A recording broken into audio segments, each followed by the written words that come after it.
Mendekati Nataru, Natal dan Tahun Baru, pemerintah Kota Palembang menyiapkan pojok pasar guna mengantisipasi peredaran pangan yang berbahaya serta tidak layak konsumsi.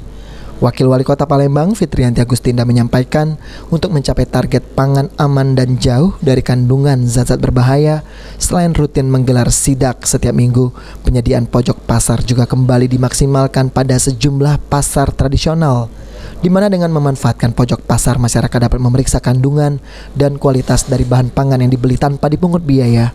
Setidaknya 5 pojok pasar sudah disiapkan Pemkot Palembang bekerja sama dengan BB POM dari total 41 pasar yang ada di Palembang. Pojok pasar, ya, ada 5 kalau tidak salah pojok pasar yang di Kota Palembang. Nah, tolong pergunakan adalah untuk mengecek yang seperti ini.